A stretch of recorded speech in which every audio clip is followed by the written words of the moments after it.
What up, YouTube? Alright, guys. Today is Sunday. Today is Marketplace. We're going to look at Marketplace again, see where the Mustang market is now, guys. Super exciting. Before we start today's broadcast or show, whatever you want to call it, I just want to give out, we're going to talk about a few things before we get into it, guys. First thing is, I don't mean to sound, I'm a little pissy, but not anymore. Kind of think about it. I just want to talk about real quick about kind of like, I feel like you guys probably hear the hate towards foxbodies.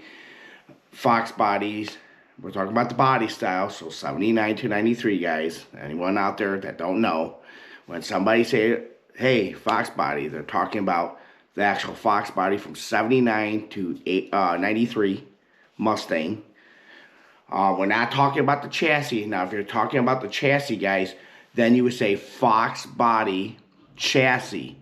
Two different things, guys. Before we get into that, though, I just want to put it out in the air, guys, is that my first heart will go to fox bodies because my first Mustang was a 93 Mustang LX 5.0 hatchback. Obviously, I love that car. It was my first Mustang, first muscle car, first a lot of the things in high school. So they have a real deep meaning to me, and that's why it sounds like I hate them, is because of where the market is right now. And I'm not saying all foxbody guys out there are, POSs. The reason I kind of take stabs at it, because there are people out there, and I heard it on their broadcast, and they're pretty big in the Fox community, bashing the SN95. They're just bashing it. And I feel like I'm somebody that loves all Mustangs. Certain year of Mustangs, I didn't like the body style, but I still appreciate them. And I feel like foxbody guys, so we're talking about 79 to 93 guys, I felt like there's some people taking really bad stabs at the SN95 platform and saying that it's the worst Mustang ever. They're really bashing it and really rubbed me the wrong way. And kind of put some salt in my mouth about it. I got really salty about it. And I don't care how big of a YouTuber you think you are, and how you could just sit there and just bash a platform that's... First of all, if the SN95 never happened, Mustang would have died in 93. So, first of all, you foxbody guys should realize that. So, maybe you shouldn't be shitting on the SN95, because it's really not a shitty platform. They're actually a really good platform. A lot of upgrades that are better than the actual fox body. So that's why I feel assaulted by it, and I got really personal about it when I heard this broadcast. And they're pretty big, and if you foxbody guys are watching, you guys know who I'm talking about. Really pissed me off by saying, ragging on the SN95 platform, which, like I said, guys, if the SN95 never happened, the Mustang would have died in 93. Mustang would not be where it is today, guys, if it wasn't for the SN95.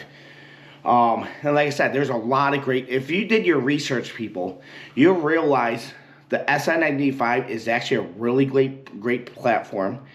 They're very affordable right now. You could get them for a really good deal. If you're looking for under 100,000 miles, and I'm talking more in the early model of the SN95, so we're talking about like 94, which 94 and 95 still had the 5.0, and then in 96 was the first year of the 4.6 2-valve. There's a lot of great opportunity to have a great platform, and like I said, it has 5-lug conversion already. It has all 4 discs. There's a lot of great benefits about the SN95. It has actually a better, stiffer chassis than the foxbody.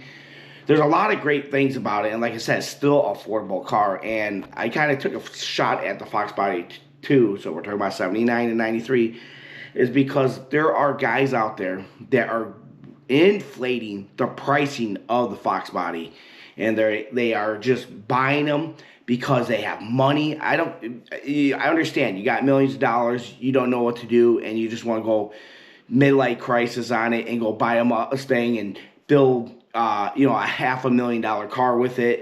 Hey, good for you. That's awesome. That's great for you. But when you have a bunch of people doing it and really affecting the pricing of it, it kind of really hurts people like me. Because I'll tell you what, I'm not paying 25 grand for a stock Fox body. I don't care. It's just, that's insane. For a bone stock car. Now, if we're talking about bone stock to bone stock, the Fox body chassis, the Fox body, it's not that great of a car. It was cheaply built. There's really, it's not as what it could have been. And like I said, people are jacking the pricing up so high, especially for virgin Fox bodies, meaning nothing's been done bone stock. It's just, I'm not paying that kind of money, You have a New Edge, which is a very beautiful car from 99 to 04, which is the SN95 platform. And yes, it is a Fox body chassis. So, with that said, guys, I don't hate anybody in the in the Mustang Ford community at all.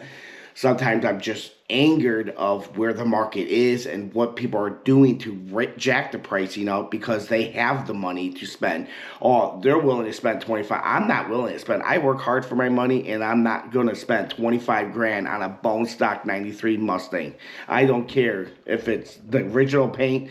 The only one I would ever do that with, which we know the pricing of it's that crazy too, it's like a 93 Cobra. But, you're hitting in the $30,000-$40,000 for a clean one. So with that said, guys, next thing I want to talk about, guys, there's someone that watches these videos that is a young kid, but he's not knowledgeable. He's taking shots at me. He doesn't know what he's talking about. So guys, first 1 second, I'm going to educate you guys so you guys know, and which I know you guys do know, but the people that don't know, when you're in the Mustang community and when you say a Fox body, every Fox body guy knows what that means. When you say Fox body, that means anywhere from 79 to 93 Mustang. That's what you're describing as a Fox body. Now, like I said, guys, when you put Fox body chassis, now we're talking about the chassis, which goes from 79 to 04. And that is just the chassis. When they're talking about the body, the design of a vehicle, and when people say Fox body, that's 79 to 93. Get your terms straight, guys. That's what a Fox... So when I say Fox body, everyone should know out there, 79 to 93. That's what we're talking about of a Mustang. Now, when you say SN95, that's a different style. That's a Fox body chassis, but a different body. So when someone says a SN95, even though it's very back and forth type stuff, but when you say SN95, we're talking about 94 to technically 2004 Mustang. Now you could break it down to a New Edge. A New Edge is a 99 to 04, which is still a SN95, but it's just a different name because the body changed. So when you say a New Edge, we're talking about 99 to 04. That's a New Edge Mustang. Now when you say when I say it, I say early SN95s, which is going to be a 94 all the way to 98. That's an early model of the SN95. And then when I say later, which is going to be 99 to 04, which is considered the New Edge. That's what we are known for in the Mustang community. A New Edge is a Mustang from 99 to 04. So when someone goes Fox body chassis, now we're talking about the actual chassis of the vehicle. So that could go from 79 all the way up to 04, and not just Mustangs. It could be Lincolns. It could be a lot of different vehicles, but we're talking about the chassis. Now that is, I hope you guys understand that. So when I say New Edge or SN95, I'm talking about my vehicles that I own. I'm not saying Fox body chassis. That's completely different. And when I say Fox bodies, That's me describing a Fox body. Everyone knows this. 79 to 93. That's a Fox body. Now, if you add chassis to it, now it opens up to a whole different world, and it's a bunch of different things at that point. So I hope you guys understand that. And if you still don't understand it, please do your research. Google whatever you need to Google, and you will see what I'm talking about lays truth. So if people think I'm talking trash about a Fox body, I'm talking about my new Edge SN95. That's not what I'm talking about, guys. When I say Fox body, everyone out there should know. So I shouldn't even have to explain myself. But the people that don't know, I hope that helped explain things about the Mustang community and kind of understand. And obviously you have SN97, you have S550, S650. There's a whole bunch of different chassis out there that we could sit and do a program on and talk about, but we're not going to do that. So I hope that helps you guys. And like I said, I'm not a hater about anyone or anything like that. You know, education, you know, being on YouTube, you know, this is the learning curve for people to learn and understand the lingo in the Mustang community. And I've been in the Mustang. I know what I'm talking about. I've been in Mustangs, you know, since early 2000s, maybe even later 90s. So I know what I'm talking about when I'm talking about Mustangs. Especially, I know a lot about different Mustangs, not just one Mustang. And I feel like as a Mustang community, I feel like we are divided in the Mustang community. I feel like the Fox body guys really are very tight, close, and they're very clicky with each other. When you got the SN95 guys, like I said, I feel like we get hated on by a lot of people. But remember, guys, if you don't remember the history of the Mustang, you shouldn't hate on someone. We're all in it together. We own a Ford, and it's a Mustang. And that's what brings us together. That's what brings us together, guys. It's a Mustang. At the end of the day, it doesn't matter from the very first Mustang, 64 and a half, all the way up to 2025, 2026 Mustang. We're all a community V6 4-cylinder. Doesn't matter what you drive. This is what makes us different from Camaros, Trans Ams, Pontiacs. This is what makes us different, guys. We come as a community, and that's one reason I fell in with loving with Mustangs is because when I used to go to shows and dream about owning a Mustang, I just loved how everyone just came together and just be one, not be divided by, oh, I got a Fox body, I don't mess with SN95 guys or this. And that's why sometimes I feel I just want to give up on Mustangs, because what I grew up on, people were open arms and just appreciated what you had as a Mustang. Compared to 2025, now I feel like we're divided. And I understand, guys. You got the old guys with the Fox bodies, and you got the young kids with the S550s. And I heard the S550 crowds bash Fox bodies, saying what POS is, this, that, and I don't agree with that. Because they like that new technology, I still love the Fox body. I grew up on it, and it was my very first Mustang, and that's why my heart goes out to the Fox body, is because of that situation. So, if anyone learns anything today on this video, episode, whatever you want to call it, guys, I just want to let everyone know I love all Mustang people, all Ford people, and I think we as a community should come together a lot better than we are now. Instead of hating each other, we should brace each other and let each other in and be a family, instead of tearing each other down and, oh, my car is better than yours. We're all in a different stage with life. Money situation, work, doesn't matter what it is. You could start from a V6 or a 4-cylinder and build yourself up a cool car, but we're appreciating each other as a community of Mustang gurus, if you want to call it. But like I said, guys, I'm very passionate about Fords. I'm very passionate about Mustangs. Obviously, I love all cars. It's not just Fords. I do love Chevys. I have S10s. I had a bunch of different vehicles, even Hondas, imports. I had a lot of cars in my life, and I appreciate off-roading, street. There's a lot of different ways that we could go about this, and that's a different video for that. And we're getting kind of long on this video. I didn't want to spend 15 minutes talking and explaining things to you guys, but as a channel, I feel like I have to get on here to explain people that don't understand the community and bring them some light and understanding of how we describe Mustangs and how we describe the chassis and all that good stuff. So let's take this last 5 minutes. Let me flip the camera around. Let's take the last 5 minutes, get in here real quick, and just see what the Mustang marketplace looks like for, what is it? It's the first weekend of technically March. So, and let's see, let's get up here, guys. And the thing is, nice guys, I kind of was, like I said, was explaining, but I feel like fox bodies are kind of relaxing now, and you're starting to see them be more affordable. This doesn't look like a bad car for 10.5, so it looks like I just saw this one pop up. It's from Streamwood, Illinois. It's an 84, so that's a four-eyed Mustang. Looks like a really nice car. It looks carbureted. It looks like the fox body ones are kind of coming down a little bit to be a more affordable, which is really great for us. I think we will get into the market where the fox bodies will start kind of relaxing. I'm not saying they're going to drop like, let's just call it like 5-6 years ago pricing, but it sounds like they're kind of like peaking out and kind of like hanging out in the, you know, affordable range for, you know, the average Joe to be able to afford. And here's a prime example when I talk about the SM95 platform and being super affordable.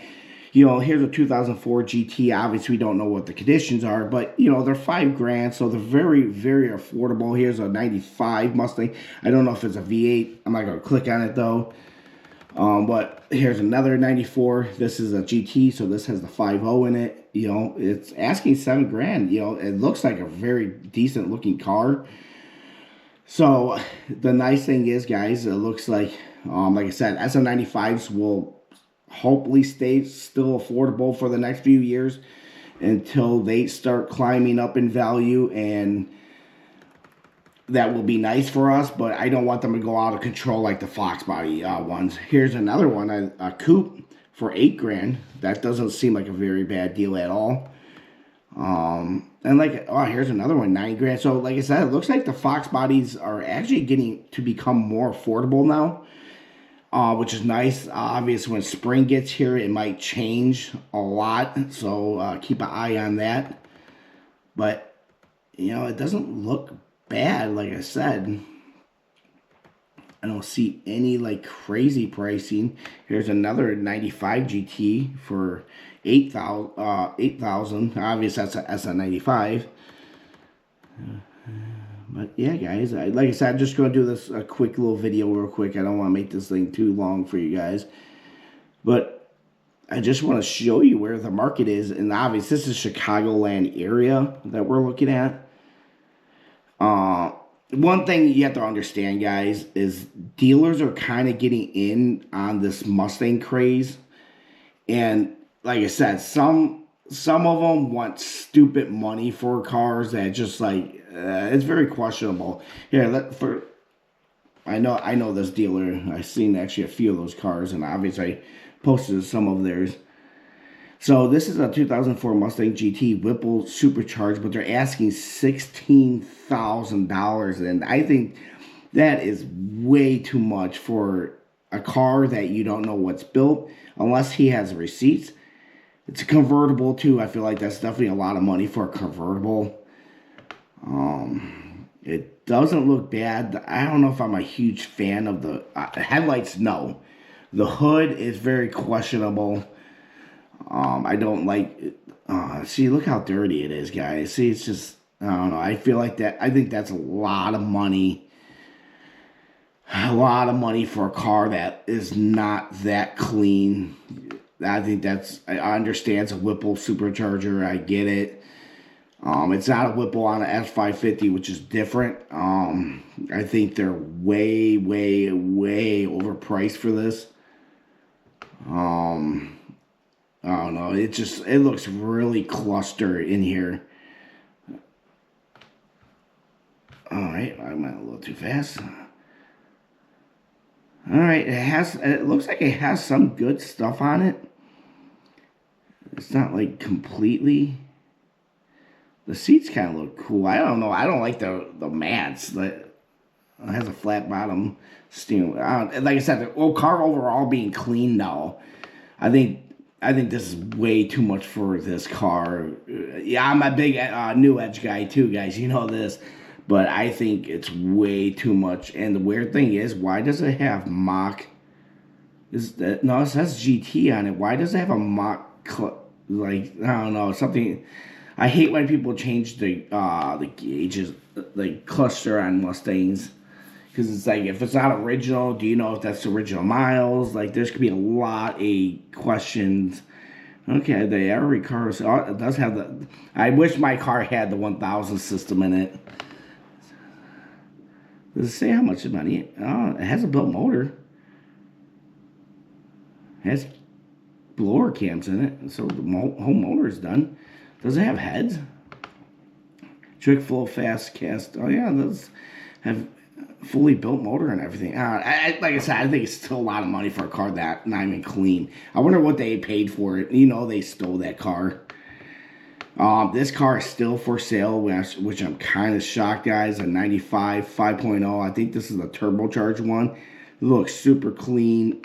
I can't believe it's still on the market. I know we're still in winter mode, so I know a lot of people are not buying anything. Once that weather first breaks, I think that's when people are going to start buying. But I do. This is definitely one of my favorite cars. I'll tell you what, if I didn't have my Mustang, this would be very, very in my way of probably buying it, because I feel like that's a really good deal for that car, and like cash talk. So if you bring cash, you might be able to even get a little bit better price on it. I think that's a really great deal. Even on some of the old 66 Mustangs, man, that's not. I feel like 9,500 without looking at the car. That's not a bad price. Here's a fully work. See, like here's another. Look, cams built, all this. Oh, it has Oh yeah, look, the inside is a little rough, but it has built. But like I said, for 7,500, I feel like that's not a bad deal. If he has receipts, if you have receipts to show proof of a built motor and stuff, without receipts, guys, I always going to tell you this: without receipts, you can never take someone's word by saying it's a built motor, because without proof, you could kind of see when gaskets and stuff have been changed.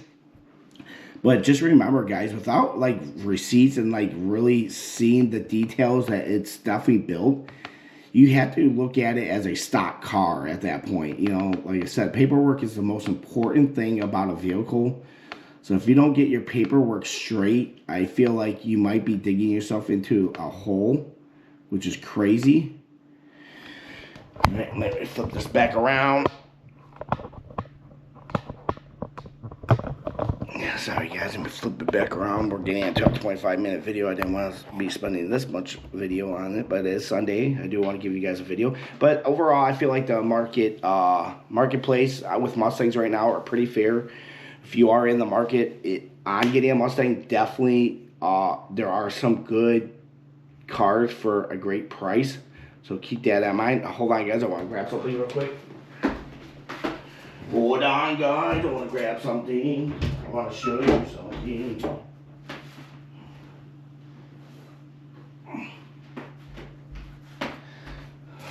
Alright, guys. Baki.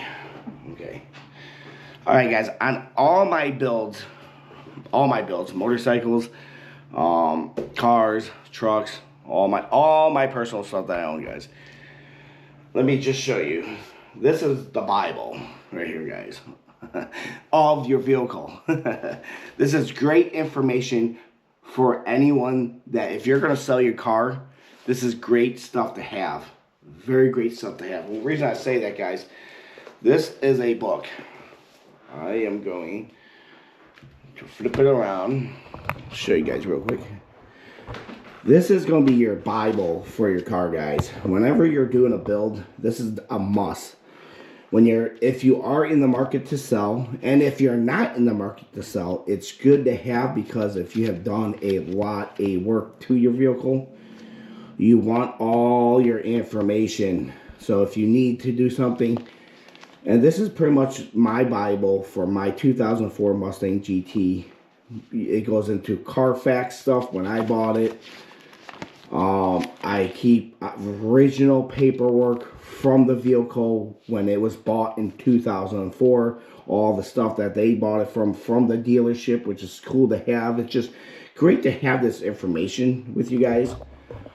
And then it's just going to be, you know, I have even the original in the back, and this stuff usually goes in the garbage or gets lost really fast. This is just under the tire, the trunk where your tire is, directions, the mounting points, where to jack your car up, just all the information. And like I said, usually this stuff goes fast in the garbage or gets lost real fast because people are changing tires. So like I said, it's nice to have all your documents for your vehicle. I do have the window sticker all framed up.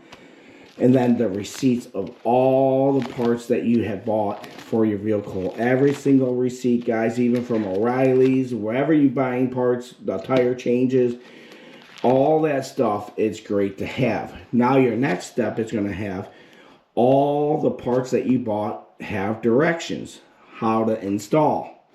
And sometimes they might not come with it. You might have to go on the manufacturer's website to be able to get it. But this just shows you how, and then it's just nice information to have. So when you're working on your vehicle, okay, what's a torque spec, instead of trying to look on your phone, now you can look up, boom, boom, boom, and every single document of springs, this, you know, you have all your specs down to exactly, you got your radio information, you got your XM radio ID, so if you ever need it, even though it'll be on the radio, but it all depends where you put your XM system. It's good to have on record where the, what the ID is. And then obviously you got everything from your K number to your full exhaust to your, you know, every single part that you have. It's great to have every single information. So when it, remember guys, when it's a brand new build, you put some miles on your car, a few hundred miles, you will have to go back, especially with me. You're going to have to go back and re-torque everything to make sure nothing got untorqued. It's always mandatory to put some miles on it and go back and re-torque every single bolt that you have removed and reinstalled to make sure everything is still to torque specs. So keep that in mind, guys. So this is why this is another nice thing to have, so that way you guys go boom, boom, boom. You know, I gotta put that back in because I was reading it. This one is for the brace. I'm gonna hold off until the car's fully done because you have to bolt this on, and when I bolt it on, I don't want to ever have to take it off until I really have to. So it's a lot of work. And then obviously, Crestfield is really great company to go for audio stuff. They give you a lot of information that you can download. And it just tells you about whatever vehicle you have, you know, everything that you would need installed to do everything. It's nice to have. And then they'll give you the breakdown of all what the wiring colors mean. Just nice to have, you know, more documents. This is when I replaced the power steering line. This is not another nice information to have, guys. Make sure if you're running a different belt, especially your supercharged guys, make sure you have your part numbers, so you always have, when you need a new belt or the new owner needs a new belt, you have all your information right here. Here's a supercharger install. You know, what I did was I did the supercharge. You know, I downloaded the on Vortex website the whole directions, but then I actually printed out what the supercharger kit that I have would be, was priced at, which is almost $8,000. So that way I have what supercharge kit I actually have. And then this is just the install for the supercharge. So but like I said, if you have to go back and re-torque or do something, you will have all your information set up and dialed in. The other thing is, because I do have the cooler, this is the Max Flow power cooler, the directions. Just show you, you know, everything, all the lines, what the lengths are, and, you know, all that good stuff, guys. It's nice information to have. And then in the very back, it's just, we call it the sticker collection from all the manufacturers that I bought parts from. They just, you know, load you up with stickers. But like I said, this is great information and definitely something you should get yourself used to on doing, because it's nice. If you sell the car, you have all your documents all together, and that way the new owner could be like, oh wow, this guy was very, very anal about, you know. And like I said, guys, this is great information. So if you ever have to go back, okay, what's the torque specs of the oil pan? Or, you know, if you have to go back and, you know, adjust something, okay, what's this? You know, you can look it up like that instead of trying to flip through your phone and figure out what you have, who did what. Becomes a pain in the butt. And then, like I said, the other thing good about the receipts, guys, if you have receipts that shows you, you know, okay, what oil did I put in it? What did I, you know, you have all your information and which is great, guys. So definitely keep a log book, a Bible. I call it the Bible of vehicles. That all your information is counted for. So when you sell the vehicle, or it's just great to have, you know, with the car. So if the car does get sold, or if you move, a few years go by and you forgot what you did, you have all your information and everything correct in the book, which is super nice. Like I said, I do it with everything. I have all my motorcycle info. I keep every single thing that I do. Receipts, guys. That's pretty much it, guys. I hope you guys enjoyed this video. I hope you guys learned from this video of, you know, how to stay organized, how to keep a book with your build, so that way you, and this, a nice thing about this, which, guys, I don't recommend doing, with the receipts, you could kind of add up what you have spent on your car. I wouldn't recommend doing it, because you might say a lot of bad words in a good way, but you realize how much you actually spent on your car, and you're gonna be like, what the, you know, that's gonna, you know, that's up to you though.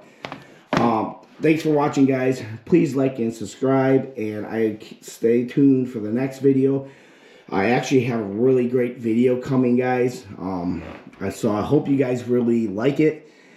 And let's just say we took Ford Maverick to CarMax to see what they would give me in value. And guys, I think you guys will be very shocked and probably going to be like, what the, to understand the car market, guys. So stay tuned. Probably next weekend I will have a video up about that. And like I said, guys, in a few more weeks we are going to be gone in Ponies in the Smokies, and I can't wait. We're going to be around Mustangs. We're going to be in Tennessee, my home. I feel like that's my home, where I need to be. And I'm super excited to bring you guys along. We will have great videos coming out with that. And I hope you guys enjoy it. And I hope I get to meet a lot of great people in the Mustang community. Not just any type of Mustang. All Mustangs. We all need to stick together. Thanks for watching.